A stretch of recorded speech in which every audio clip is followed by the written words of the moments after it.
Bismillahirrahmanirrahim. Melati kuntum tumbuh melata, tayang merebah di pohon cemara. Assalamualaikum mulanya kata saya sembah pembuka bicara. Bismillahirrahmanirrahim. Assalamualaikum warahmatullahi wabarakatuh. Alhamdulillahirrabbilalamin. Wassalatu wassalamu ala ashrafil anbiya'i wal mursalin wa ala alihi wa sahbihi ajma'in. Rabbi shrahli sadri wa yassirli amri wahlul 'uqdatam min lisani yafqahu qawli. Yang berbahagia Al-Fadhil Ustaz Khairul Aswad bin Muhammad Saleh, penceramah jemputan kita pada petang ini, yang berusaha Cikgu Kamaluddin bin Muhammad Kasim, Pengetua SMK Putrajaya Persik 161, yang berusaha Cikgu Hajah Hasni binti Zakaria, Penolong Kanan Pentadbiran SMK Putrajaya Persik 161, Cikgu Mazira binti Muhammad Zain, Penolong Kanan Hal Ehwal Murid SMK Putrajaya Persik 161, Cikgu Aznita binti Syahari, Penolong Kanan Co-Curriculum SMK Putrajaya Persik 161, barisan guru-guru kanan mata pelajaran, guru dan rakan-rakan AKP yang dikasihi serta dirahmati Allah Subhanahu Wa Taala sekalian. Okay, Alhamdulillah, bersyukur kita kehadrat ilahi, justru dengan inayah dan kurnianya dapat kita bersama-sama berkumpul dalam pautan alam digital pada petang Jumaat ini dalam program Halaqah Tafaquh Fiddin siri yang keempat SMK Putrajaya Persik 161 bagi tahun 2021 bersamaan dengan 1442 Hijrah. Selawat dan salam buat junjungan besar Nabi Muhammad SAW kerana atas segala pengorbanan baginda kita dapat mengenal iman dan Islam. Pertama-tama sekali saya ingin mengucapkan tahniah dan terima kasih kepada hadirin sekalian kerana dapat menyertai halaqah pada hari ini. Okay, hadirin yang dimuliakan, bagi memberkati majlis kita pada hari yang penuh bermakna ini, marilah sama-sama kita mulakan majlis kita dengan bacaan Ummul Kitab Al-Fatihah.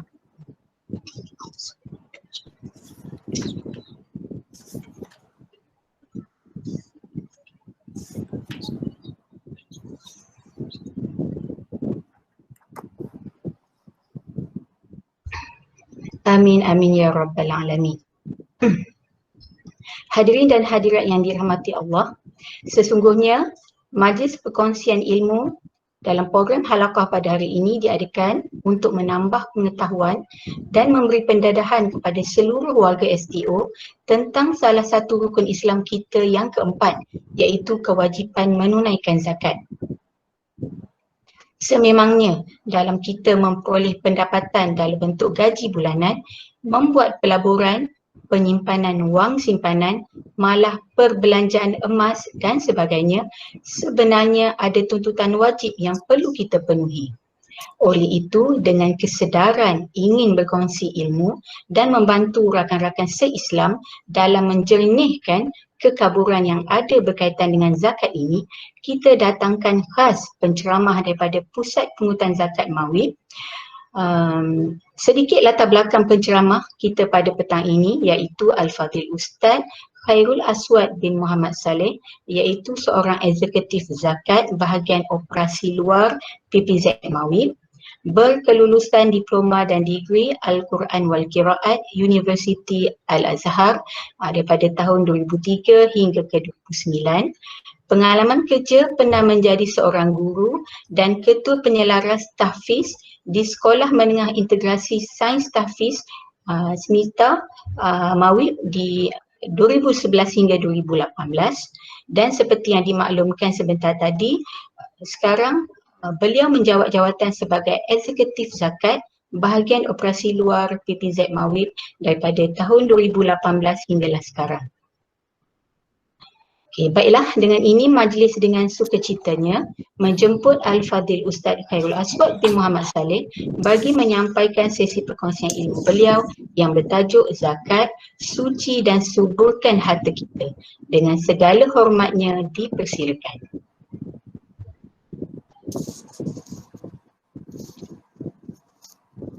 Assalamualaikum warahmatullahi wabarakatuh. Faham? Boleh dengar semua ya? Boleh Ustaz? Okey, baik. Alhamdulillah, wassalatu wassalamu ala Rasulillah. Terima kasih kepada Cikgu Pengurusi Majlis yang saya hormati, Pengetua SMK Putrajaya Presiden 161, Cikgu Kamaluddin bin Muhammad Kasim, dan barisan pentadbiran sekolah PK1, PKM dan PKKO, seterusnya guru-guru yang dirahmati Allah SWT sekalian. Alhamdulillah, akhirnya dapat kita bertemu. Kebiasaannya kita buat taklimat zakat ni secara bersemuka, tetapi disebabkan faktor PKP dan keadaan semasa, tak dengar. keadaan semasa yang kita fahamlah keadaan semasa yang mencabar ni, jadi kita terpaksa tukar kepada norma baharu. Jadi saya tengok hari ni yang ada ni ramai juga ni. Berapa orang cikgu ni Oh, lebih kurang 40 orang lebih. Jadi insyaAllah perkongsian saya ini adalah berkenaan dengan zakat, semua jenis zakat insyaAllah, melainkan zakat-zakat yang jarang-jarang kita temui di Kuala Lumpur. Jadi sekali lagi saya nak tanya, boleh dengar cikgu Boleh Ustaz? Boleh, okey. Baik, perkongsian saya hari ini, saya suka kalau kita buat dalam cara yang santai. Kalau ada soalan boleh terus tanya. Sebab kita bukan bagi ceramah, kita lebih kepada bagi taklimat dan ada soalan terus kita tanya. Sebab biasanya kita akan buat dalam bilik guru. Jadi ini kita anggaplah sama macam bilik guru, cuma biasanya di rumah masing-masing. Baik, insyaAllah saya akan pasang saya punya slide. Nak minta kepastian kalau cikgu boleh nampak.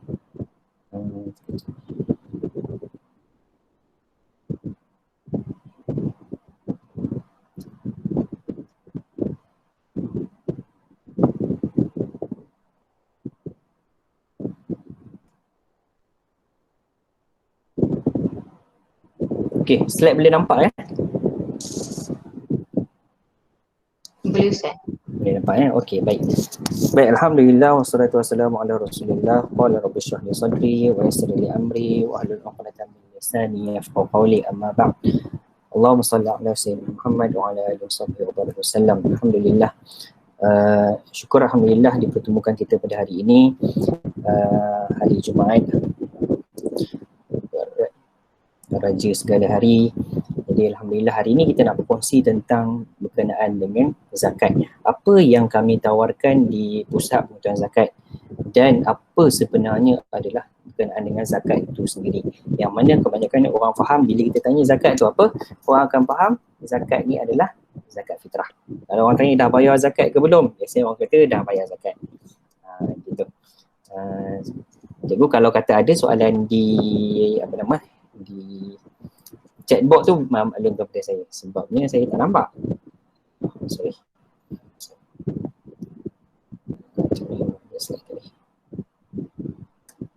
Okey. Baik, berkenaan dengan taklimat zakat, pertama sekali yang kita kena faham, zakat ni dia ada banyak. Dia yang key dia adalah zakat harta. Bila kita sebut zakat ataupun zakat harta, di dalamnya ada beberapa zakat yang kebanyakan zakat tersebut biasanya kena kepada kita tapi kita tak perasan.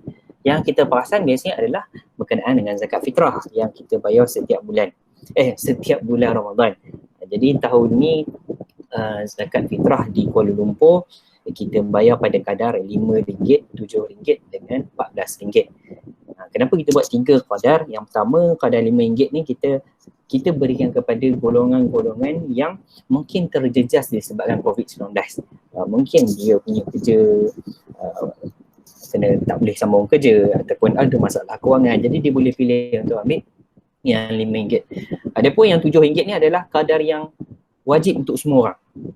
Memang nak tak RM5 ni, RM7 memang kena bayar kalau tak ada apa-apa masalah. Dan yang terakhir, kadar yang RM14 itu adalah kadar berkenaan dengan kalau kata kita ni makan beras yang mahal, contohnya kita makan beras basmati, maka kita bayarlah zakat lebih sikit. Tapi ini adalah sunat saja. Sunat yang wajib tadi adalah RM7. Kalau makan beras basmati tapi nak bayar RM7 pun tak ada masalah. Ataupun kalau makan beras biasa tapi rasa RM7 ni macam sikit sangat, nak bayar lebih RM14 pun boleh, tak ada masalah. Ibaratnya begini, apa yang kita makan itu yang kita nak bagi balik pada orang yang memerlukan. Dia begitu. Jadi itu adalah zakat fitrah yang memang kalau tanya pasal zakat orang akan tahu. Okey, zakat fitrah memang kena bayar. Tanya zakat dah bayar? Dah bayar. Bila dah bayar? Bulan Ramadan. Zakat pendapatan dah bayar? Zakat pendapatan tu orang ramai tak tahu. Jadi hari ni kita nak bincang tentang berkenaan dengan satu lagi zakat, iaitu zakat harta. Baik, zakat harta dia terbahagi kepada kalau tengok kat sini ada 5 jenis zakat harta. Ini adalah zakat harta yang biasa mesti akan kena dengan orang yang bekerja di Kuala Lumpur. Dia ada zakat pendapatan. Zakat pendapatan bermaksud apa sahaja jenis pendapatan kita dapat, kita kena calculate dulu, kena kira dulu, kena tak zakat. Kalau kena zakat, then wajib bayar zakat. Kalau tak bayar zakat, maka tak berkat kehidupan kita. Sebab apa dalam Al-Quran sebut, banyak-banyak ayat yang kita baca, kita akan jumpa perkataan wa aqimus salah wa atuz zakah. Allah SWT sebut, dirikanlah solat. Sembahyang tu kena. Kemudian dalam ayat yang sama, sambungan dia wa atuz zakah, dan tunaikan zakat. Kalau kita sembahyang tapi tak buat zakat, jadi tak sempurna. Sebab zakat termasuk dalam rukun Islam.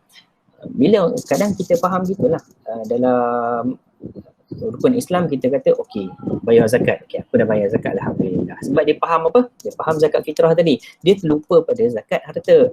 Dia terlupa adanya zakat wang simpanan. Kalau simpanan kita dalam bank melebihi sekian-sekian amount, ada zakat dia. Kalau emas kita banyak, then ada zakat dia. Okay, WSP, saham dan sebagainya. Jadi kita akan tengok satu-satu insya-Allah petang ni. Dan satu lagi jenis zakat harta adalah zakat-zakat berkenaan dengan pertanian, penternakan dan juga perniagaan. Ini zakat yang jarang-jarang kita jumpa lah. Cuma di Kuala Lumpur ni ada berkenaan dengan zakat perniagaan tadi. Ni jadi kalau ada soalan berkenaan zakat perniagaan, maklumlah kita ni kadang-kadang mengajar, saya dulu mengajar juga. Kadang-kadang ada masa sampingan, kadang balik awal kita niaga macam-macam kan. Kita niaga macam-macam, ada dropship, online dan sebagainya. Adakah tu kena zakat? Kita akan sembang macam ni. Ya. Sebab tuan-tuan, kalau zakat kita tak buat, hidup tak berkat. Sebab apa? Dalam harta kita yang contohnya RM100 tu, RM2.50 bukan milik kita. RM2.50 atau 2.5% itu adalah milik orang lain yang wajib kita bagi pada orang lain. Kalau kita tak bagi, bermaksud kita makan hak orang lain. Bila kita makan hak orang lain, harta orang lain, maka ibaratnya macam kita makan curi ya. Itu sebab kadang-kadang harta kita gaji 4-5 ribu tapi duit tak cukup. Kan, gaji 4-5 ribu tapi hujung bulan habis. Kadang-kadang tengah bulan dah clear. So kita kena check balik dekat situ. Adakah kita punya pendapatan dizakatkan? Adakah wang simpanan kita dizakatkan? Baik, kita akan tengok satu-satu. Tetapi sebelum tu, di PPZ Mawid, bagi orang-orang ataupun mereka-mereka yang melaksanakan zakat, kita punya bagi semula kepada pembayar zakat ni. Ya, bermaksud ialah benda wajib sepatutnya macam solat, kita sembahyang je lah. Bukan sembahyang dapat duit, betul tak? Kita sembahyang dapat pahala. Tetapi zakat ni pun sama juga sebenarnya. Bila kita bayar zakat, kita menyelesaikan tuntutan yang wajib. Tetapi PBZ Mawid, kita nak bagi satu inisiatif. Tuan-tuan, perempuan dah bayar zakat, apa yang tuan-tuan perempuan akan dapat? Itu kita tengok dulu. Yang pertama, kita akan tengok dekat sini. Kita akan tengok dulu. Sebelum kita nak bayar zakat ni, apakah kita ni termasuk dalam golongan yang wajib bayar zakat? Baik, yang pertama sekali, of course, kita kena orang Islam lah, alhamdulillah. Lahir-lahir dah ada Islam. Yang kedua, kita kena merdeka. Bermaksud orang-orang yang termasuk dalam golongan yang tidak merdeka, tapi biasanya dah tak ada lah sekarang ni, maka golongan ni tak wajib zakat. Okay. Yang kedua, hak ataupun harta tersebut kita punya, bukan bank punya, bukan pinjam kawan punya. Contoh pinjam kawan duit RM1 juta, kena tak bayar zakat asas RM1 juta tu? Tak kenalah sebab tu bukan duit dia. Jadi duit tu adalah kita punya sendiri. Yang ketiga, mesti cukup nisab. Nisab ni maksudnya apa? Kita tak bayar zakat kalau kita ada duit RM10 dalam akaun.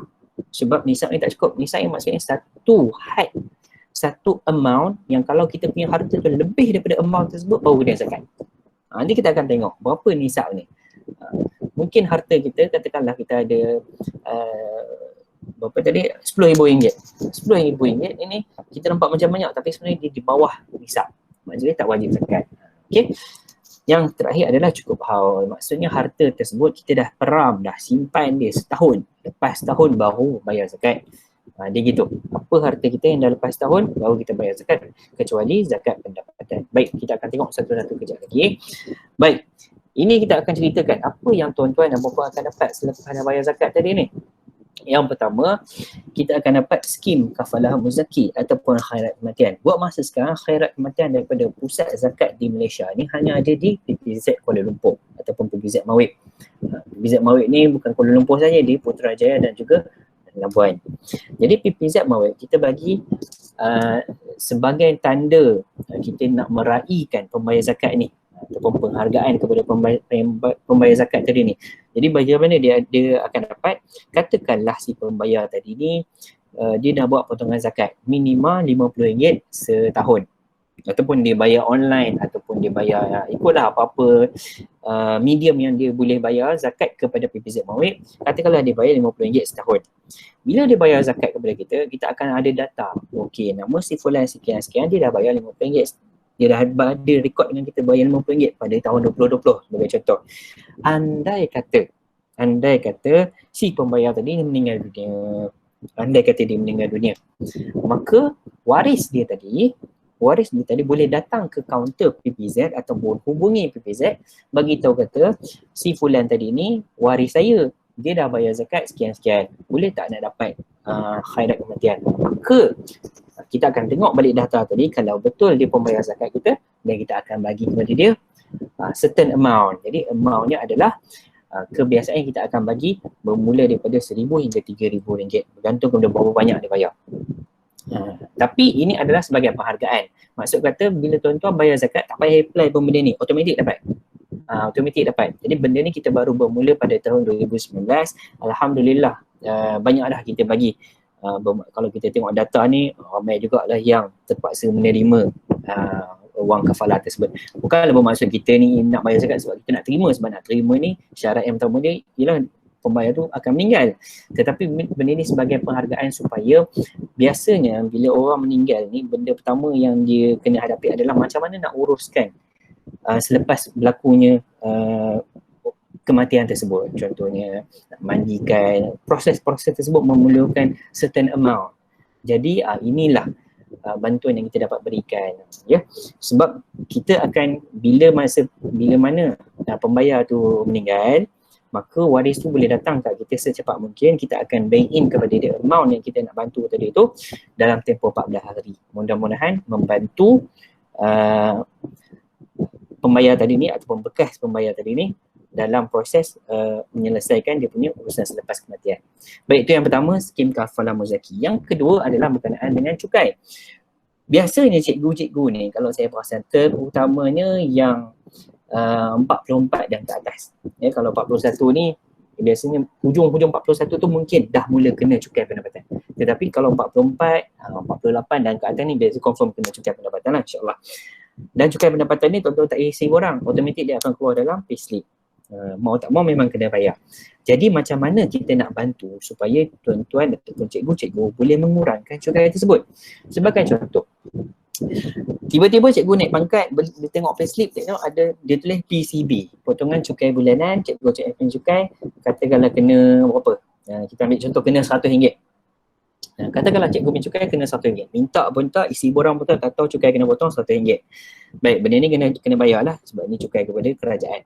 Jadi, instead of cikgu bayar cukai RM100 yang memang tak boleh nak tolak pun, apa yang cikgu boleh buat adalah, katakanlah cukai cikgu tadi adalah RM100, maka cikgu kira zakat pula. Okay, kira zakat. Bila kira zakat, saya akan tunjuk macam mana cara nak kira zakat. Bila kira zakat, kira zakat cikgu sebulan RM70 atas pendapatan tadi. Bermaksud, kalau cikgu bayar cukai RM100, zakat RM70 dah jadi RM170. Tetapi disebabkan kerajaan Malaysia kita memberikan pengecualian cukai 100% ke atas zakat tadi ni, apa yang akan berlaku adalah instead of bayar cukai RM100, cikgu punya cukai akan direbatekan disebabkan cikgu buat potongan zakat RM70 tadi ni.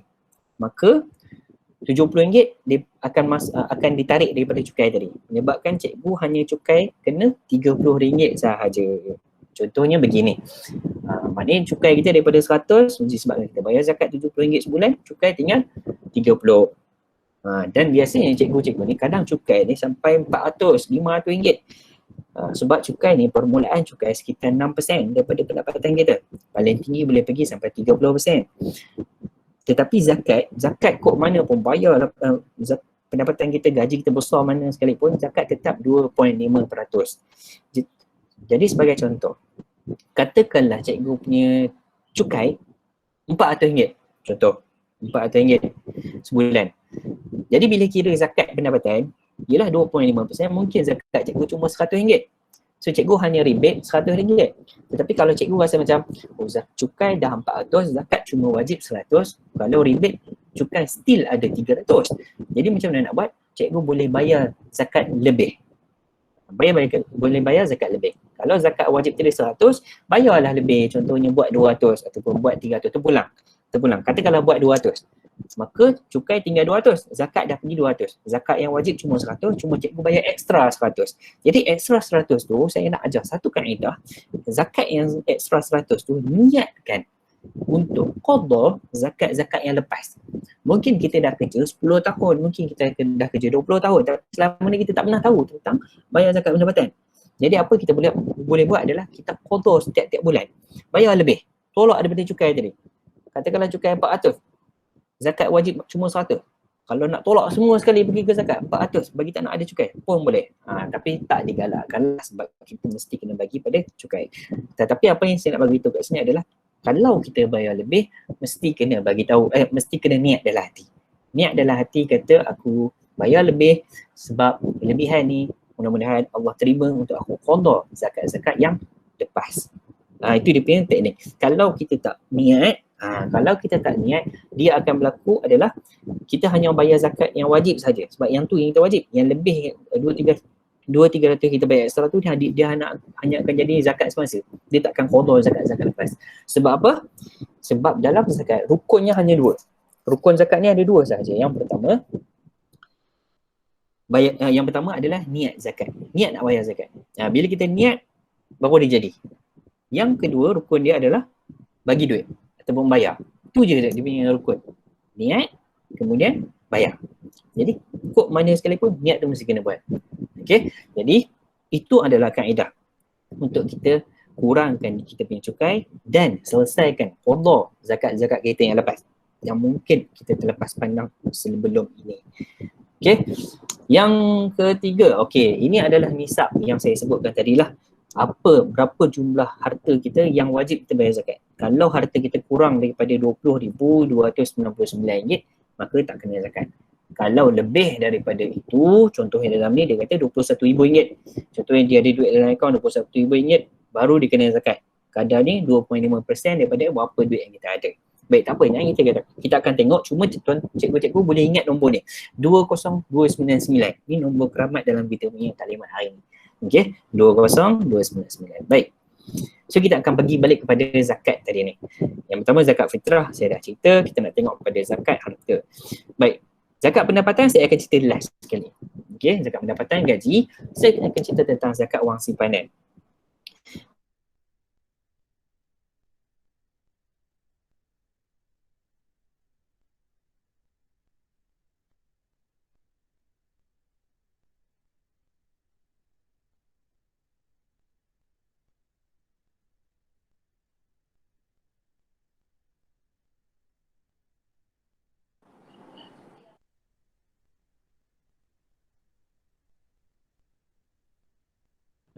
Okey, zakat pendapatan kita tengok hujung tahun. Hujung tahun, contoh 31 Disember ataupun awal Januari, kita tengok berapa yang tinggal dalam semua akaun kita tadi pada 31 bulan 12. Okey, tu kaedah pertama. Kita cek dulu. Semua duit kita, termasuklah duit yang kat rumah, kat bawah bantal, kecuali duit dalam tabung haji. Tu tak payah. Sebab tabung haji dia dah zakatkan dah. Okey, kita kumpul duit kita tadi dan selepas kita kumpul, kita tengok berapa yang ada. Katakanlah duit yang ada tu melebihi 20,299. Nombor keramat kita tadi. Katakanlah lebih. Kalau lebih, maka kena zakat. Okey, katakanlah kita kumpul ada RM30,000. Maka zakat atas RM30,000 tersebut. Bukan tolak 20,299 tadi, tak. Atas apa yang kita ada. Tapi kalau kumpul-kumpul ada RM19,000 je, maka tak wajib zakat. Okey, itu zakat wang simpanan. Dan awak akan tanya macam mana pula dengan zakat dalam duit dalam ASB. ASB. Baik, ASB ni dia ada dua. Yang pertama ASB financing, yang kedua ASB yang memang kita letak duit kita sendiri dalam tu. Kita tak pinjam kat bank. Kalau duit yang kita tak pinjam kat bank, maknanya dia sama macam duit dalam bank kita yang biasa lah. Campur je sekali. Apa yang ada dalam ASB tu, kalau cukup campur dengan bank-bank apa semua ni, kalau lebih daripada 20,299, bayar zakat atas 2.5%. Tetapi kalau dia financing yang biasanya orang buat, pinjam RM50,000 untuk disimpan dalam ASB dan kemudian dia generate apa nama tu, dia panggil faedah yang kita dapat tu kan. Baik, cara ni adalah hujung tahun cikgu kena check kalau hari hujung tahun tersebut cikgu terminate account, berapa cash yang akan dapat daripada ASB financing tersebut. Kita tengok begitu. Kalau hujung tahun kita terminate account, berapa kita akan dapat? Kalau cara dia yang paling mudah, kita call bank. Kalau saya terminate, berapa saya dapat? Katakanlah kita punya RM50,000, kemudian kita call bank nak terminate, nak tahu kalau terminate dapat berapa. Dia kata okey, tuan terminate akan dapat RM5,000 contohnya. So RM5,000 tadi ni campur dengan duit dalam akaun-akaun kita yang lain. Kalau lebih daripada 20,299 baru kena zakat. Kalau campur-campur kurang, maka tak wajib zakat. Baik, itu zakat wang simpanan. Untuk zakat emas, zakat emas ni dia ada dua. Yang pertama zakat emas, emas yang kita pakai. Yang ini khas untuk orang perempuan. Untuk emas pakai, emas pakai ni bermaksud emas yang kita pakai sekali, sekurang-kurangnya sekali setahun. Contohnya kita ada satu kotak ataupun box yang kita simpan emas. Orang perempuan biasa adalah kotak gini. Jadi dalam emas ni ada banyak. Kita takkan pakai sehari tu semua nak pakai, jadi mami jarum. So kita akan pakai sikit-sikit. Bermaksud dalam emas tu, kalau semua emas dalam tu kita pakai, walaupun sekali dalam tempoh setahun, walaupun pakai tu bermaksud kita ambil just try sahaja pun kita pakai, maka emas tersebut tak kena zakat. Tak kena zakat. Kecuali emas tersebut dalam box tersebut, berat emas tersebut adalah lebih 800 gram. Lebih 800 gram. Kalau lebih 800 gram, pakailah kok mana pun tetap kena zakat. Tetapi kalau dalam box kita tu ada, contohnya ada 500 gram. 500 gram tu semua kita pernah try, pernah pakai, maka tak kena zakat. Syarat dia mesti kena pakai. Mesti kena pakai, kena try. Semua. Yang kedua, kategori kedua adalah emas yang tak boleh pakai. Emas tak boleh pakai, contohnya emas jongkong. Ini orang lelaki pun kena juga. Orang perempuan pun ada juga. Emas jongkong contohnya, ataupun emas perhiasan yang memang tak boleh pakai. Contohnya emas tu yang diwarisi oleh tok nenek kita bagi kat kita, tapi emas tu dah patah, tak boleh pakai. Maka dia termasuk dalam kategori emas yang tak boleh pakai. Apa lagi? Jenis-jenis emas yang tak boleh pakai ni. Jadi emas yang tak boleh pakai ni, kod mana pun kena zakat sekiranya emas tersebut amountnya lebih daripada 85 gram. Kalau emas kita tu, emas jongkong ada lebih 85 gram, contohnya ada 100 gram, maka 100 gram tu wajib bayar zakat. Kalau emas yang patah, emas tok nenek kita bagi tu ada lebih daripada 85 gram, contohnya ada 85 gram lah contoh, timbang-timbang 85 gram, emas tu patah, memang tak boleh pakai dah setahun, maka emas tersebut wajib zakat. Dia masuk dalam kategori emas yang tidak boleh dipakai. Jadi macam mana cara nak kira dia? Kita kena timbang emas tu. Syarat dia mesti kena timbang. Macam mana nak timbang? Kalau ada penimbang kat rumah boleh timbang. Kalau tak ada penimbang, boleh datang ke kaunter pusat zakat kita. Kalau di Putrajaya ni kita ada di Presiden 9 dan yang paling dekat yang Presiden 16 Diplomatik. Presiden Diplomatik kita ada kaunter zakat. Tuan-tuan boleh bawa emas. Bawa lah beberapa kilo pun, kita boleh timbangkan. So selepas timbang, then kita boleh tahu. Katakanlah timbang-timbang emas yang tak boleh pakai ni kita ada 100 gram dan katakanlah kita ada 100 gram, kita nak kira macam mana, kita tengok harga emas semasa. Darab dengan harga emas semasa, so kita akan dapat berapa nilai emas tersebut. Dan kita 2.5%. Itu kaedah dia untuk emas. Dan yang keempat adalah zakat KWSP. Ni biasanya kalau cikgu-cikgu lama ni tak ada lah sebab dah masuk, dah serap KPM. Tapi kalau cikgu-cikgu yang baru ni biasa dia ada KWSP. So KWSP ni hanya kena zakat kalau kita keluarkan duit. Sebab KWSP dia masuk dalam kategori harta bukan milik sempurna. Sebab KWSP ni bukan kita punya lagi pun. Ada sejuta pun bukan kita punya lagi pun. Selagi mana kita tak boleh keluarkan duit tu. Betul lah? Sebab syarat dia kena dah pencen baru boleh keluarkan. Kecuali cikgu-cikgu masuk dalam perkhidmatan kerajaan dan boleh keluarkan. Jadi kalau ada KWSP, bila kita keluarkan air sinar baru ni, kita keluarkan air lestari, kita keluarkan duit untuk beli apa nama, kalau kita keluarkan duit yang baru-baru ni dulu saya cerita. Kalau kita keluarkan hanya sebab saja nak keluarkan, kerajaan bagi keluar, maka wajib zakat.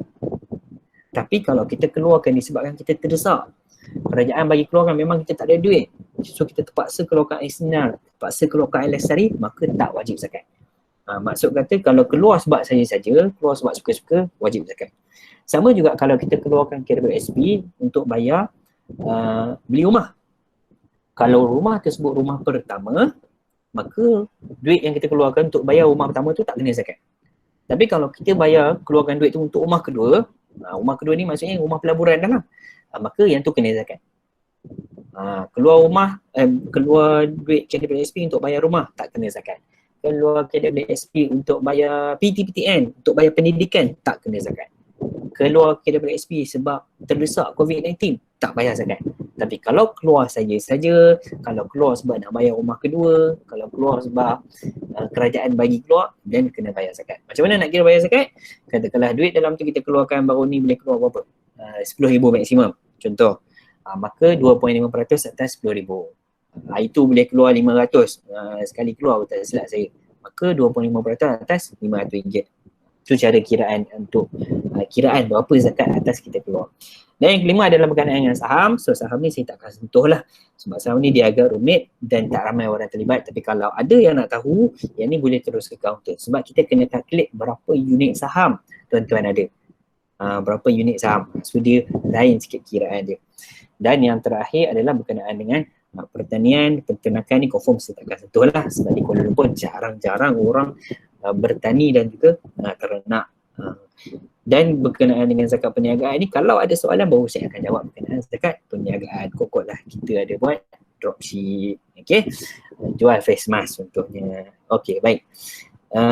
Seterusnya, alright, saya nak tunjuk berkenaan dengan zakat pendapatan. Ini memang confirm insyaAllah semua akan kena. Semua akan kena, tapi dengan syarat kita kira-kira dulu. Okay, zakat pendapatan ni tuan-tuan dan puan-puan, cara kiraan dia adalah mesti kena masuk dekat kita punya website zakat2u.com.my. Kalau sekarang boleh masuk lagi cantik. Saya akan guide macam mana cara nak kira. Lepas dah tahu berapa yang wajib kita kena bayar, terpulang pada tuan-tuan nak bayar ataupun tak. Cuma saya nak bagi tahu wa aqimus solah wa atuz zakah. Semayang kita wajib, bayar zakat pun kita wajib. Jadi cara kiraan dia adalah pertama cikgu-cikgu kena pergi ke zakat2u.com.my. Ini zakat PPZ kita punya portal rasmi. Bila tuan-tuan masuk, kita akan nampak kita punya interface inilah, dan kita kena tekan kira sebab kita nak kira. Bila kita dah masuk portal ni, kita tekan kira, kita pergi ke page yang kedua. Dia akan tulis dekat sini calculator zakat pendapatan. So dalam page ni tuan-tuan boleh pilih sebenarnya kalau nak kira zakat-zakat lain, zakat emas, saham, perak dan sebagainya, boleh pilih. Tapi hari ni kita nak tengok pada zakat pendapatan. So sebelum kita dah isi apa-apa, kita kena tukar yang nombor 2 ni dulu. Ni mesti kena dengan tolakan. Maksudnya apa? Kalau gaji kita contohnya RM5,000 sebulan, bermaksud setahun gaji kita RM60,000. Kalau kita tak nak tolakan, RM60,000 tu terus kita darab dengan 2.5%. Kalau kita tak nak tolak apa-apa. Tetapi kami di PPZ kita kata tolak lah. Sebab tolakan ni akan mengurangkan sikit kita punya zakat. Contoh tolakan kita akan tengok dalam kita punya tu, tolakannya contohnya kita tolak belanja diri, bagi dekat isteri, bagi dekat anak, semua tu jenis-jenis tolakan. Jadi dia ada dua kaedah. Kaedah pertama tanpa tolakan, kaedah kedua dengan tolakan. So hari ni kita nak tengok pada dengan tolakan. So saya cadangkan cikgu-cikgu kalau boleh buka sambil-sambil ni, buka ke zakat2u.com.my. Okay, selepas kita dah masuk, apa yang kita akan nampak cara zakat pendapatan dia begini. first kita kena letak berapa zakat pendapatan kita. Katakanlah dalam contoh ni, orang ni zakat gaji dia adalah RM5,000 sebulan. Okey, gaji dia RM5,000 sebulan. Bermaksud RM5,000 ni adalah gaji kasar, termasuk allowance, termasuk apa benda yang kita dapat lah dalam gaji, dalam ni, allowance rumah, segala-gala allowance lah kita masukkan. Okey, so katakanlah dia ni gaji kasarnya RM5,000. Bila dia masuk dalam portal kita tadi, automatik gaji kasar RM5,000, dia akan keluar RM60,000 setahun. Okey, sebab kita kira tahunan. So RM60,000 setahun kita akan isi. Kita akan isi, pertama sekali tolakan yang dibenarkan adalah belanja diri sendiri. Automatik kita letak belanja diri sendiri, automatik dia akan tolak RM12,000. Okey, sebab tolakan ni ditetapkan oleh Mufti sendiri dengan kerjasama LHDN. Tapi LHDN kalau kita buat tolakan, dia hanya bagi RM9,000 untuk diri. Zakat dia bagi lebih sikit.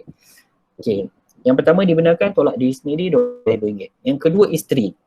Ini untuk lelaki. So boleh letak. Kalau seorang isteri letak satu, so dia akan tolak RM5,000. Kalau lebih letak lebih. Tetapi kalau untuk orang perempuan, cikgu-cikgu perempuan, part ni biar kosong lah. Biar kosong. Yang ketiga yang kita boleh tolak adalah anak. Anak. So anak dia ada dua kat dalam portal kita tu. Dia ada anak atas 18 dengan anak bawah 18. Kalau anak tu bawah 18, seorang boleh tolak RM2,000. So kita boleh letak berapa orang anak kita. Jadi kalau suami isteri bekerja, saya mencadangkan, di PBZ kami cadangkan begini, sepatutnya anak-anaknya 100% totally bawah suami sebab memang tanggungjawab suami. Tapi kalau suami je tolak, nanti isteri zakatnya tinggi lah. Jadi apa yang kita nak cadangkan, disebabkan suami isteri bekerjasama untuk bayar nafkah rumah apa semua kan. Jadi kita bahagi anak kita. Kalau anak ada 4 orang, dua-dua bawah 18, ambil lah seorang 2. Kalau anak seorang anak tu atas 18, lagi 2 orang bawah 18, ejah lah sebab atas 18 seorang anak tolak RM5,000. Jadi boleh ejah dengan pasangan masing-masing untuk kalkulate benda ni. Tapi kalau rasa suami tu dia nak ambil semua dia, bubuhlah bawah semua dia. Bagi tahu kat isteri, anak dah clear. So isteri tak payah bubuh. Begitu. Okey, itu untuk anak kita. Dan yang keempat adalah berapa yang kita bagi pada mak ayah kita. Untuk mak ayah kita ni dia tak ada had. Kalau anak tadi RM2,000, anak tadi RM5,000 atau RM18, untuk mak ayah dia tak ada had. Katakanlah tuan-tuan dan puan bayar bayar bil elektrik rumah mak ayah. Bayar kereta mak ayah. Bayar segala benda lah. Kalkulate semua tu tolak sekali. Sebab mak ayah ni Allah SWT muliakan mak ayah kita, maka berapa yang kita bagi pada mak ayah kita, kita boleh tolak semua sekali. Kalau gaji tuan-tuan RM5,000, bagi mak ayah RM5,000, tolak semua sekali lah. Jadi untuk pemberian mak ayah ni sahaja tiada had. Tak ada had. Dan kemudian yang seterusnya adalah KWSP. Bagi cikgu-cikgu yang masih ada KWSP, boleh letak berapa persen yang dipotong. Kalau tak ada KWSP, just biar kosong lah. Boleh kosong. Dan ada satu lagi kat sini sebenarnya dia terlepas, iaitu kalau cikgu-cikgu ada kalau cikgu-cikgu ada PTPTN ataupun bayar kepada pendidikan. Pendidikan ni boleh bayar zakat kejap juga.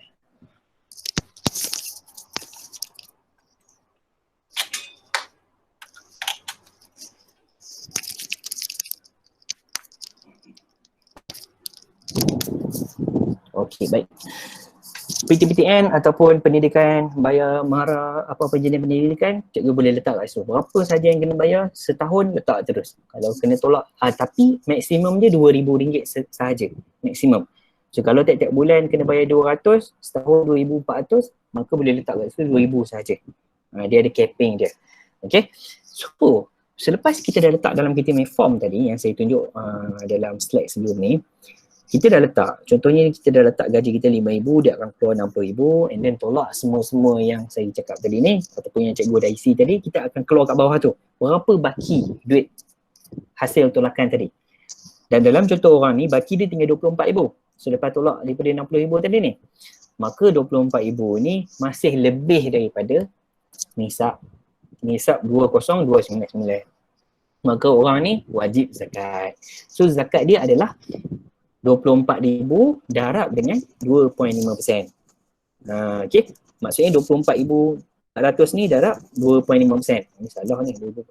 Okey, darab. Maksudnya bukan tolak 2029, tak tolak. Kalau lebih daripada tu, terus bayar zakat. Contohnya 21,000 darab 2.5%. So orang ni selepas darab 25%, zakat yang wajib atas diri dia adalah RM610. Okey, zakat yang wajib. Ni saya kata zakat wajib. Daripada gaji kita 2.5% tu bukan kita punya. Kalau kita makan, nanti jadi hidup tak berkat. Maaf cakap, tapi benda ni memang kena bagi tahu. Sebab dalam Islam sebut waktu musnah, waktu zakat, semayang tak jaga, semayang kita tinggal, hidup tak berkat. Gaji zakat tak bayar, hidup tak berkat jugalah. Jadi orang ni gaji dia 610, dia punya zakat RM610 setahun. Tetapi untuk bayar RM600 10 setahun ni kadang-kadang membebankan. Memang kita akan terasa beban banyak. Okey, jadi apa yang boleh kita buat adalah kita bahagi 12. So bila bahagi 12, zakat kita akan jadi RM50.85 sebulan. Ini yang berbalik pada cukai tadi. Kalau kita cukai kita ada RM100 dan RM50 ni akan ambil daripada cukai tadi, maka tak usiklah gaji kita. Cukai yang akan berkurang. Zakat akan masuk dalam payslip, cukai akan berkurang. Nampak tak dia punya rebate tu? Itu dia punya keistimewaan yang saya difahamkan bahawa keistimewaan rebate cukai 100% ni hanya ada di Malaysia sahaja buat masa sekarang. Rebate zakat untuk pendapatan tadi ni 100%. Okay, so ini adalah kaedah macam mana kita nak tahu zakat pendapatan. Jadi hari ini menjadi kewajipan kita untuk check. Kalau kita check, tengok kosong, tak kena zakat, maka alhamdulillah kita tak wajib bayar zakat lagi. So bermaksud waktu musalah, waktu zakat, waktu zakat tu kita tak kena pada zakat pendapatan, tak kena. Maka gaji kita tu makan lah, clear, bersih. Tetapi kalau kita kena, kita isi borang. Nanti saya akan tunjuk macam mana cara nak isi borang. Dan kita clearkan RM50, 85 sen setiap bulan ni, baki tu habiskanlah, tak ada masalah. Sebab yang tu memang kita punya. Dan insya-Allah mudah-mudahan belum ada lagi orang yang bayar zakat hidup dia merana. Ya, bahkan orang yang bayar zakat hidup dia makin berkat, harta dia makin bertambah, insya-Allah. So kita niatkan begitu, mudah-mudahan Allah berkati harta kita. Baik. Jadi bila contoh yang ni lebih kepada orang yang bayar zakat setahun lebih daripada RM25,000. Bermaksud katakanlah dia punya cukai tiap bulan, katakanlah cukai dia tiap bulan RM2,500 contohnya. Lepas tu dia kata setiap bayar cukai RM2,500 dia nak bayar semua ke zakat contoh. So RM2,500 zakat, maka setahun dah lebih RM25,000.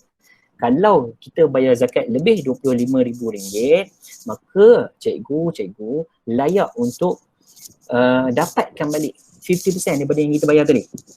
Contoh RM25,000 kita boleh dapatkan balik, boleh mohon wakalah pengembalian semula ni, kita akan dapat balik 50% lebih kurang RM12,500. Tapi yang kita dapat ni bukan untuk kita enjoy, bukan untuk kita makan, dia still duit zakat yang kita dapat balik tu. Cuma duit ni biasanya bila kita dah bayar zakat banyak, kita rasa nak bagi balik, kita rasa kita teringin nak bagi sendiri. Kita tengok ada orang susah, kita nak bagi, kita teringin. Maka ini yang pusat zakat bagi permulaan semula 50%, RM12,500, cikgu boleh ambil dapat balik, boleh bagi. Mungkin nak bagi kepada staff di sekolah ke yang nampak macam memerlukan zakat, ataupun nak bagi kepada adik-beradik yang memerlukan zakat, ataupun nak bagi kepada mana-mana tempat yang kita rasa dia layak untuk memberi, untuk menerima zakat. Kita boleh bagi sendiri. Instead kita bagi PPZ yang uruskan, so kita teringin nak bagi sendiri, so kita boleh ambil dengan syarat minimum RM25,000 lah setahun. Campaign dia ini adalah ialah biasa orang bayar zakat lebih, dia teringin nak, dia rasa nak bagi. Tuan-tuan, orang yang layak untuk terima zakat di sekeliling kita adalah kita, dia panggil apa, bukan menegak. Kalau menegak ni atas mak ayah kita, bawah anak-anak kita. Yang menegak tak boleh terima zakat bila kita. Sebab tu dalam tanggungan kita, mak ayah kita tanggungan kita, anak-anak kita tanggungan kita. Tu tak layak kita bagi zakat. Tetapi yang melebar, yang kiri kanan kita, contoh adik-beradik kita, pakcik macam kita, yang selain daripada yang menegak tadi ni, maka mereka ni layak terima zakat sekiranya mereka dalam kategori asnaf dan layak terima zakat. Ada 7 golongan asnaf. Okay, jadi macam mana kita nak bayar zakat? Kita dah calculate, kita dah buka zakat2u.com.my, kita dah tahu macam berapa zakat bulanan kita pada pendapatan, dan cara nak kiranya adalah tuan-tuan boleh klik ptg.zakat.com.my, yang ni saya ada bagi tadi dekat dalam chat box tu. Tuan-tuan boleh klik, boleh isi. Dalam ni dia akan direct pergi ke kami dan kami akan deal dengan sekolah. Maknanya tuan-tuan tak payah buat apa-apa. Hari ni kira, hari ni isi, siap. InsyaAllah dalam masa 3 bulan, dan mungkin lebih disebabkan COVID ni, dalam masa 3 bulan kita akan kontak sekolah untuk sekolah buat potongan. Sebab yang boleh buat potongan zakat adalah kerani kewangan sekolah. Bukan KPM, bukan PPZ. Yang boleh buat potongan zakat adalah kerani kewangan sekolah. Biasa kat sekolah dia ada seorang. Dia sahaja yang urus gaji, dia sahaja yang boleh buat potong. Dan kalau cikgu-cikgu dah potong sebelum ni, contoh dah potong dekat Kelantan contohnya, dah potong kat Kedah contohnya. Dan bila cikgu pindah zakat, pindah ke KL, wajib bayar zakat kat KL. Jadi macam mana nak cancel negeri-negeri tadi ni? Kerani sekolah tadi yang boleh buat. Bagi tahu dekat dia, tolong cancelkan yang negeri tadi ni, sebab negeri tadi ni pun tak boleh nak cancel. Contoh Kedah tadi, dia tak boleh potong pun. Sebab pusat zakat tak ada kuasa nak cancelkan gaji-gaji cikgu-cikgu. Nak usik payslip tu tak boleh. Yang boleh usik payslip adalah kerani kewangan tadi. Maka bagi tahu dekat dia, nak cancelkan negeri sekian-sekian sebab nak potong di PPZ. Nanti kami akan emailkan segala borang yang cikgu isi dekat ptj.zakat.com.my ni, kami akan hantarkan detail kepada kerani tadi ni. Kerani tu yang akan uruskan potongan. Mudah-mudahan cepatlah dia akan buat potongan tu. Sebab cepat ataupun lambat berlakunya potongan adalah bergantung kepada kerani tadi ni. Baik. Jadi cikgu boleh isi ptj.zakat.com.my. Okay, so bila kita buka ptj.zakat.com.my, dia keluar macam ni lah. Kalau cikgu-cikgu baru nak isi di PPZ, tekan baru. Kalau cikgu-cikgu dah pernah potong PPZ, boleh tekan tambah. Tambahlah. Contoh ni tadi dah buat calculation ni kan. Sudah tahu sebelum ni bayar RM50, sekarang ni zakat dah jadi RM70. Tambah RM20. Sebab tu wajib. Kalau tak tambah dia jadi sembahyang tak cukup lah ibaratnya. Allah suruh sembahyang 5 waktu, kita sembahyang 4 waktu. Subuh tak mau sembahyang. Ibarat macam tu ya. Jadi kita buat penambahan. Okey. Dan bila kita, ini untuk orang baru. Untuk orang baru dia kenalah isi detail sikit.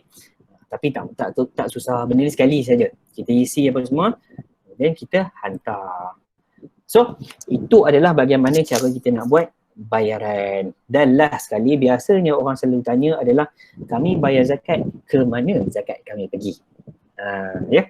Jadi untuk makluman tuan-tuan dan puan di Kuala Lumpur, Putrajaya dan Labuan, yang menguruskan kutipan zakat adalah PPZ. Kalau duk tengok dalam TV, duk tengok dalam iklan PPZ tu tukang kutip je. Dia tukang kutip sahaja. Selepas dia kutip, dia akan bagi kepada syarikat utama, iaitu MAWIP, Majlis Agama Islam Wilayah Persekutuan. So MAWIP sahaja yang akan mengagihkan zakat. Kami kutip, MAWIP agih. Gitu kaedah dia. Jadi itu sebab MAWIP buat sekolah, contohnya macam sekolah yang saya mengajar sebelum ni, Semesta MAWIP di Bandar Permaisuri Ceras.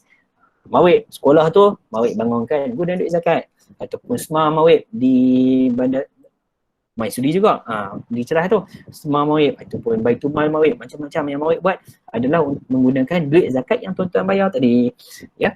Jadi tahun 2020 sahaja kutipan zakat kita alhamdulillah 700,000. Nampak macam banyak. Tetapi bila kita masuk kepada bahagian agihan, kita akan tengok duit tu pergi ke mana. Ada 30 skim yang kita bagi kepada asnaf-asnaf kita ni. So antaranya adalah, ini tuan-tuan boleh nampak lah, kita bagi duit bantuan bulanan.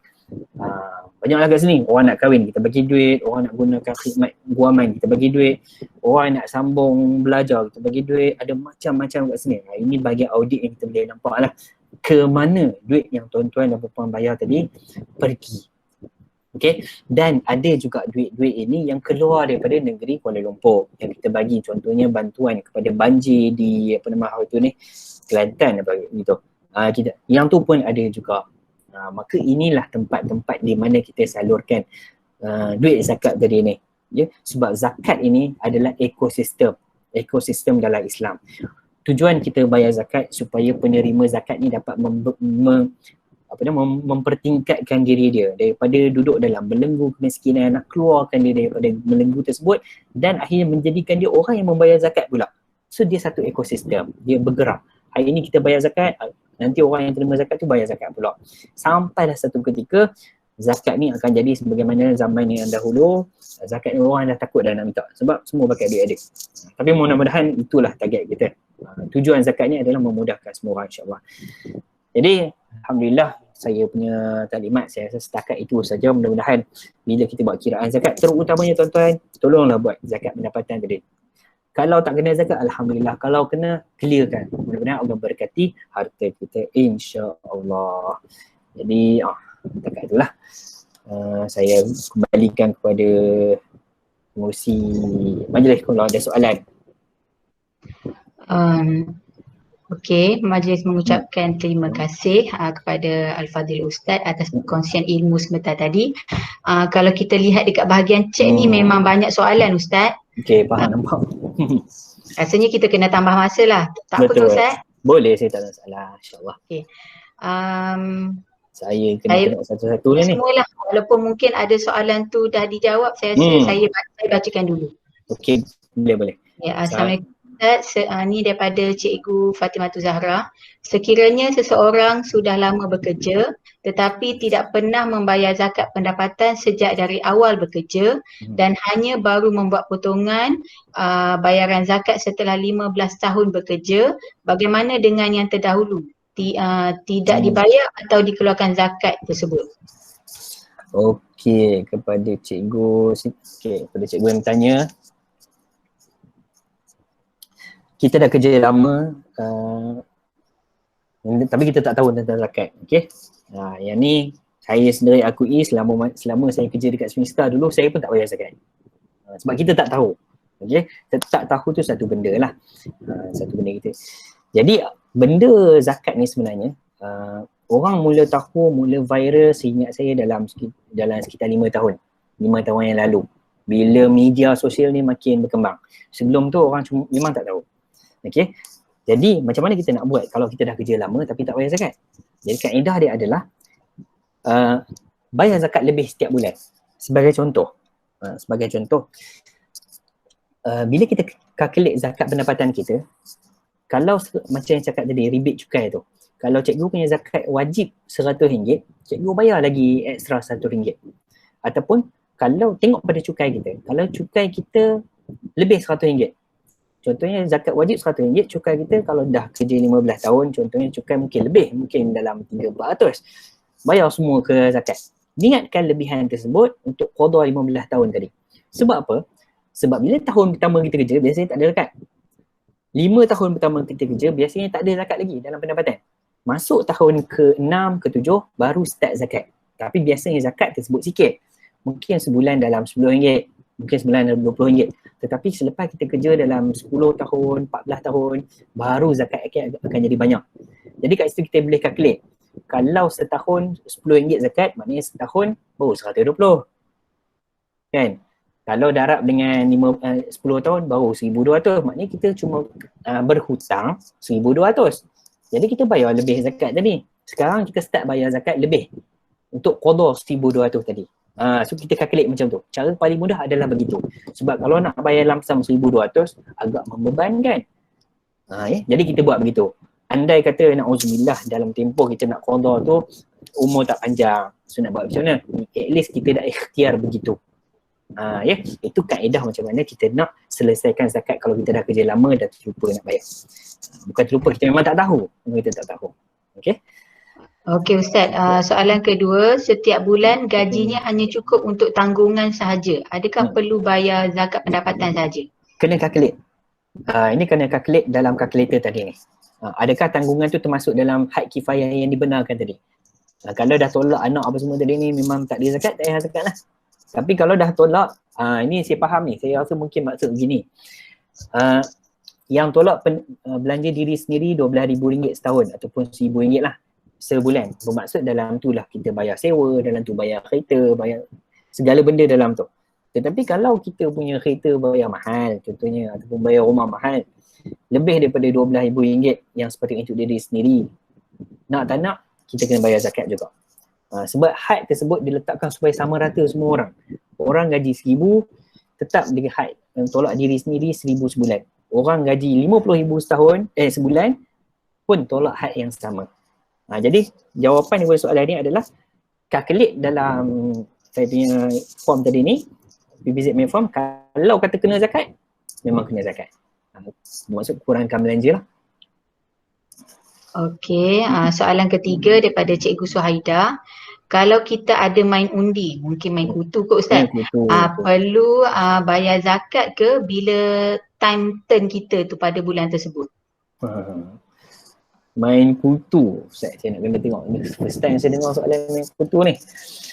Main kutu ni maksudnya setiap bulan dia kena bayar orang tu. Okey, faham. Main kutu ni baik kita tengok gini. Bila kita terima duit kutu tu, lebih tak 20,000? Kalau lebih, bayar zakat. Dia kira consider kita punya simpanan lah. Yalah sebab kita simpan tiap bulan kan. Tapi simpan kat member. Simpan. Turn kita dapat banyak mana. Kalau kurang daripada nisab, tak bayar zakat. Kutu sebulan 1,000. So selepas 24 bulan dapat 24. Dia kena setahun. Dalam tempoh setahun tu dapat berapa? Duit kutu tadi ni. Lebih daripada nisab, bawa zakat.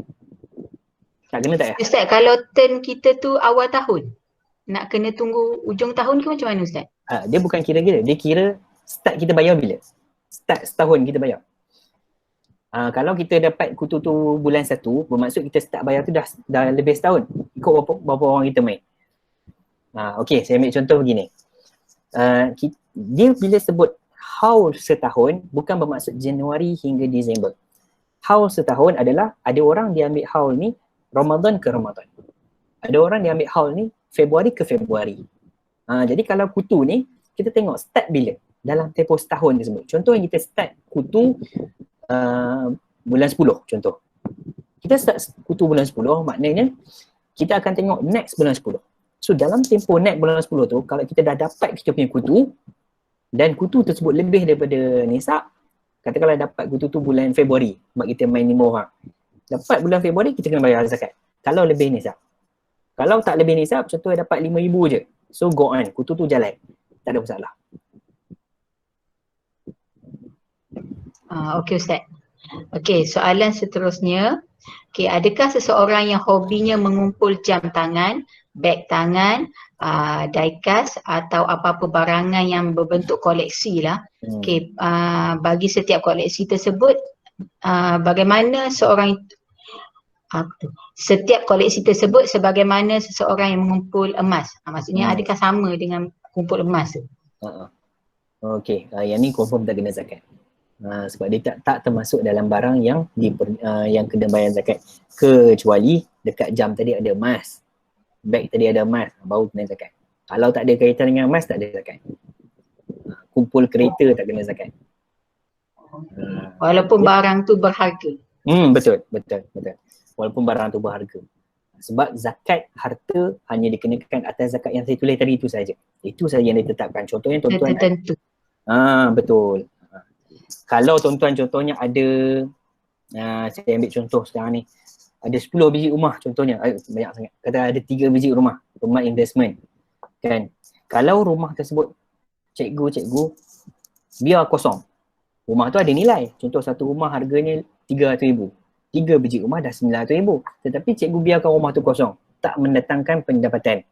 Okay, sama macam kes barang tadi lah. Tak mendatangkan pendapatan, tak kena zakat. Tetapi kalau rumah tadi tu, cikgu sewakan dan ada income. Contohnya sewa sewakan RM1,000 setiap rumah. So 3 rumah dah ada RM3,000. Tetapi kita tak zakatkan lagi atas RM3,000 tadi. Sebab kalau rumah tu ada bayar bank, kita check dekat bank kita bayar berapa. Contoh satu rumah kita sewakan RM1,000, bayar bank RM500. Maka kita hanya ambil yang bersih saja daripada RM1,000 tadi. Maknanya RM500 je lah kita akan dapat sebab RM500 bayar bank. Kalau 3 biji rumah dah RM1,500. So RM1,500 tadi masuk dalam zakat pendapatan. So sama juga barang-barang yang cikgu tanya tadi. Kalau beg tangan tu kita sewakan, ada income. So income tu masuk dalam pendapatan. Kalau sewakan, kalau just simpan tak ada. Benda yang tak mendatangkan pendapatan tak ada zakat. Okey, jadi sama kot dengan soalan yang seterusnya ni daripada Cikgu Amira. Jika seseorang jual rumah pertama dan beli rumah lain, keuntungan daripada jual rumah pertama tu kena bayar zakat tak? Ya, kena zakat. Ya. Kalau kita beli rumah, kalau kita jual satu rumah, kemudian rumah tersebut kita dapat satu duit, kita tak zakatkan atas duit tu lagi. Kita tolak dulu kos buaman, kos kos untuk jual tadi lah, kita tolak apa semua, berapa bersih yang kita dapat. Dan bersih tersebut kalau lebih daripada nisab baru kena zakat. Okey. Okay. Nilai emas, Okey. zakat emas tadi nilai berapa RM? Okey, nilai emas. Berapa gram? Kalau emas pakai untuk orang perempuan lebih 800 gram baru kena zakat. Okey. Orang perempuan lebih 800 gram emas pakai baru kena zakat. Untuk orang lelaki emas lebih 85 gram. Maksudnya orang perempuan sekali lah, emas yang tak boleh pakai. 85 gram baru kena zakat. Kiranya zakatnya 2.5 lah Ustaz kan? 2.5% daripada nilai emas tadi, betul. Okay. Okay, soalan seterusnya daripada Cikgu Fatimah Zahra. Okay, saya ada simpanan di tabung haji yang telah dizakatkan oleh pihak tabung haji. Soalan saya, duit dalam akaun semasa saya sekarang ada RM2,000 saja, tak sampai nisab. Saya pernah dengar Ustaz PPZ dalam TV kata wajib zakat sebab bila dicampur dengan duit tabung haji jumlahnya dah sampai nisab. Betul ke pengiraan macam tu atau memang akaun semasa kita sahaja tanpa tabung haji? Ni soalan kepada Cikgu Fatimah Zahra. Soalan saya okey, tak perlu. Okey, sekejap. Okey, saya faham. Bermaksud begini, duit dalam akaun semasa ada RM2,000, tetapi dalam tabung haji mungkin ada RM100,000. Maksudnya gitu. Dalam tabung haji ada contohlah ada RM50,000, tetapi dekat tangan ada RM2,000. Yang tu wajib bayar zakat. RM2,000 tu kena zakat. Sebab kita kena campur. Duit dalam tabung haji dan dalam akaun semasa adalah wang simpanan. So 31 Disember tu kita tengok ada berapa. Kalau ada RM50,000 dalam tabung haji, RM2,000 dalam Maybank contohnya, campurkan. Bayar zakat yang atas RM2,000 tu sahaja. Yang RM50,000 ni tak payah. Tabung haji dah tolong bayarkan. Betul. Okey, soalan seterusnya masih daripada Cikgu Fatimah Zahra. Okay, sekiranya seseorang bersara dapat duit persaraan, adakah perlu bayar terus zakat ke atas duit tersebut atau perlu lunaskan dulu hutang lain terlebih dahulu dan baki saja perlu dizakatkan? Okey, ini dipanggil duit gratuiti, duit pencen kan, duit dah bersara nanti. Baik, apa yang kita kena buat? Yang ni sama konsep macam sebab ni adalah zakat pendapatan.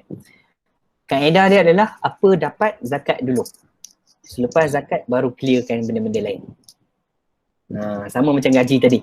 Gaji yang kita dapat, allowance kita dapat setiap bulan, kita zakat dulu, calculate dulu. Selepas dah calculate baru kita guna untuk benda lain. Ya. Okey, terima kasih Ustaz. Kalau ikut bahagian dekat chat ni dah tak ada soalan, tapi mungkin saya boleh buka kepada rakan-rakan guru dan juga AKP yang mungkin nak tanya secara terus dengan Ustaz. Dipersilakan.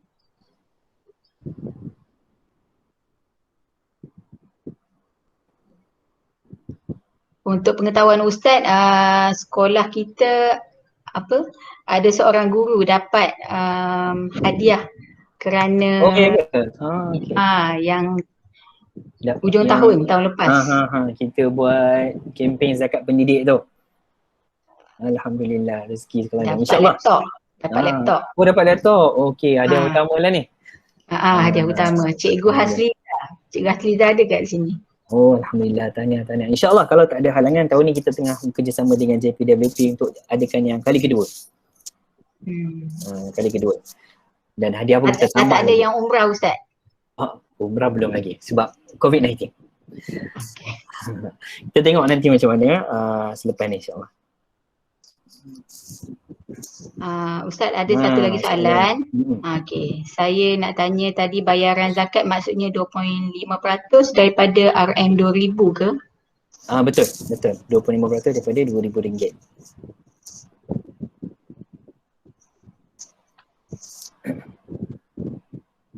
Okey, ada lagi soalan rakan-rakan guru dan juga AKP? Assalamualaikum Ustaz, minta maaf ya. Terima kasih, Assalamualaikum. terima kasih banyak-banyak ya Ustaz kerana sudi bagi info kepada STO. Okey, saya nak tanya contohnya tadi 2.5% jika pendapatan saya ya, sebab saya pendapatan saya dah ditolak zakat 2008 tetapi tak di-upgrade lah sampai sekarang. Betul. Sebab nak pergi ke PPZ tu memang tak sempat. Jadi macam mana kalau pengiraan tu, sebab kalau cukai saya pun banyak juga. So maksudnya saya daripada jumlah pendapatan yang saya ada ditolak dengan LHDN. Okey, total keseluruhan tu contohnya adakah kita perlu tengok tanggungan, contohnya saya belajar yuran apa semua dah tolak semua, kemudian baru kita calculate 2.5 daripada balance tersebut. Macam tu ke Ustaz? Ke saya perlu rujuk pada PPZ? Itu untuk calculate pendapatan tadi ke cikgu? Zakat untuk pendapatan, macam mana saya nak minta sisi saya ni tolak maksudnya pendapatan tersebut. Okey, cikgu punya pendapatan tu buat 2000 berapa tadi? 18 kan? 2008, okay. 2008 Ustaz. Okey. Sama sekali bila kita buat calculation and then kita dah isi form, memang dia takkan auto update lah. Kita kena manually pergi ke pusat zakat ataupun sekarang ni kita boleh buat dalam link yang saya bagi tadi. Okey. First, cikgu boleh calculate balik berapa pendapatan semasa, berapa zakat semasa.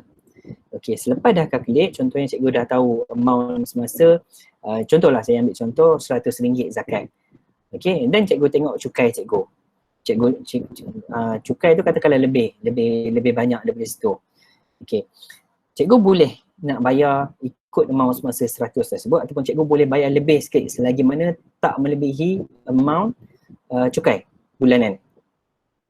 Okey. Kaedah dia adalah cikgu boleh isi form yang saya bagi tadi, link form PTG tu, ataupun since sekolah cikgu tadi dah menang pemenang tadi, maknanya form kita dah hantar ke sekolah. Okey, ada form yang kita bagi, form kuning tu boleh minta kepada kerani kewangan.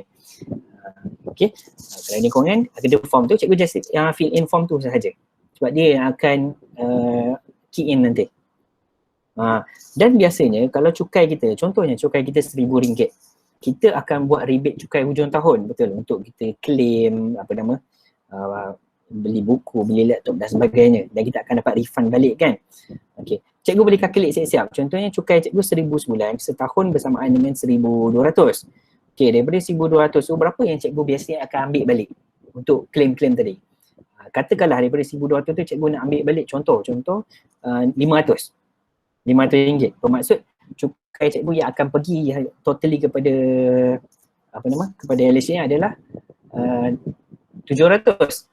700 cikgu boleh gunakan 700 tu untuk rebate cukai tadi balik. Rebate zakat.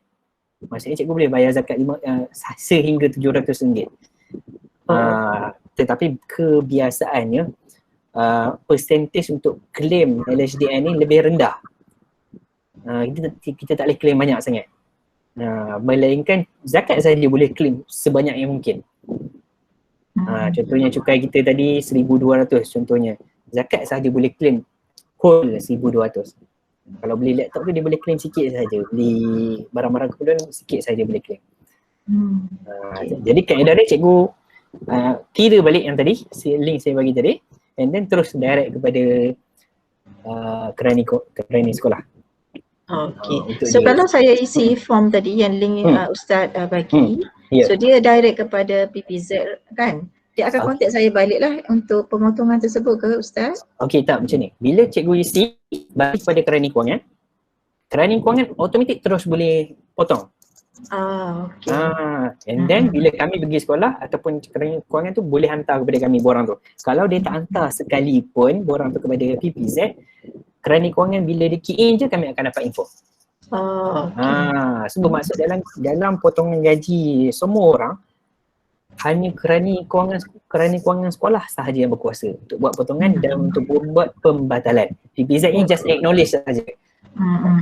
Dia dapat info, okey potongan dah berlaku, sekian dah berlaku. Gitu.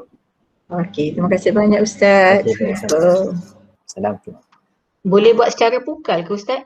Maksudnya Kebiasaannya memang kita buat secara pukal bila turun sekolah lah. Kita buat ramai-ramai isi. Tapi tak apa, kalau cikgu ni saya cantiknya begini. Borang tu dah ada di sekolah, tapi sebab cikgu tak masuk sekolah, ya tak? Kalau masuk sekolah boleh isi terus bagi pada keranjang kewangan. Keranjang kewangan biasanya dia akan kumpulkan dulu. Dia kumpulkan dulu dan baru diisi semua sekali. Biasanya dia akan buat gitu. Kalau dalam kes sekarang ni, cikgu tak perlu melalui keranjang kewangan, just isi form yang saya bagi tadi, PTJ tu. Nanti kami yang akan terima segala form hari ni yang cikgu isi, kami akan compilekan, kami yang akan hantar ke sekolah. Sama ada hantar by hand kepada keranjang kewangan ataupun kami akan emailkan direct semua borang tu kepada keranjang kewangan. Dia sama, kod mana pun akan pergi ke keranjang kewangan balik.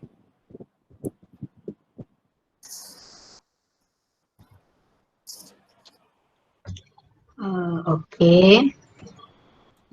Ada lagi ke rakan-rakan guru persoalan yang nak ditanya? Bukan senang ni nak jemput ustaz.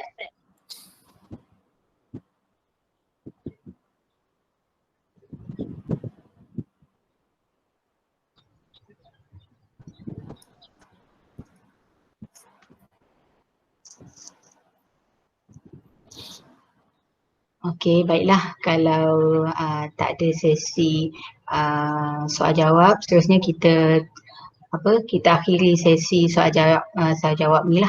Okey, terima kasih diucapkan kepada Al-Fadhil Ustaz di atas segala pencerahan yang diberikan, yang disampaikan sebentar tadi. Okey, justru itu adalah diharapkan agar kita dapat sama-sama beramal dengan ilmu yang kita terima tadi dan dapat berpesan-pesan kepada mereka yang tidak berkesempatan hadir dalam halaqah pada petang ini. Semoga pendapatan, wang ringgit, harta yang kita ada merupakan harta yang suci bersih lagi diberkati. Okey, insya-Allah. Okey, seterusnya sebagai tanda penghargaan di atas kesudian yang berbahagia Ustaz selaku penceramah kita pada hari ini, majlis dengan penuh takzimnya ingin menyampaikan CJ penghargaan secara dalam talian kepada tuan penceramah kita, seperti yang tertera di hadapan lah Ustaz. Nanti kita hantar ke office. Boleh insya-Allah. Kita hantar ke. Baik, terima kasih. Jadi saya pun nak ucap terima kasih kepada pihak sekolah atas jemputan tersebut. Mudah-mudahan apa yang disampaikan ni bermanfaat kepada semua. InsyaAllah kalau ada rezeki kita jumpa di sekolah nanti, insyaAllah. Okay, insyaAllah. Okay, beginilah antara norma baharu yang perlu kita biasakan dalam kehidupan kita masa kini. Okay, pertemuan dan perpisahan pun secara alam maya. Okay, sekali lagi terima kasih diucapkan kepada Al-Fadhil Ustaz Khairul Aswad bin Muhammad Saleh kerana sudi memenuhi jemputan STO ke program halaqah pada petang ini.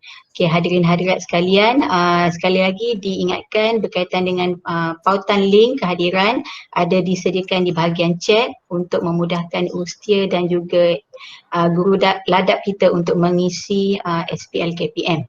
Okey, sama-sama juga kita jaga SOP yang telah ditetapkan kerana ketetapan para pemimpin negara dan pakar perubatan, serta agamawan sebenarnya adalah untuk kebaikan kita bersama. Dan juga sama-samalah kita jaga diri dan ahli keluarga kita serta komuniti agar kita tidak tergolong sebagai senarai pesakit COVID-19. Juga mohon sama-sama doakan kesembuhan kepada semua pesakit COVID-19 kerana di STO juga ada murid kita yang menjadi salah seorang daripada pesakit tersebut, dan mendoakan kekentalan kepada semua barisan harapan negara dalam menghadapi lonjakan gelombang ketiga ini. Okay, oleh itu maka berakhirlah program halaqah Tafakuh Fiddin untuk siri yang keempat pada petang ini. Mohon maaf daripada pihak saya di atas segala terkasar bahasa ke terlancur bicara sepanjang mengendalikan majlis yang pertama kali ini. Okay, sesungguhnya yang terbaik itu datangnya daripada Allah dan segala kekurangan adalah kelemahan saya sendiri. Sentiasa patuhi SOP yang ditetapkan, hashtag kita jaga kita. Okey, sekian sahaja untuk kali ini. Wabillahi taufiq wal hidayah. Wassalamualaikum warahmatullahi wabarakatuh. Okey, terima kasih semua. Assalamualaikum. Terima kasih.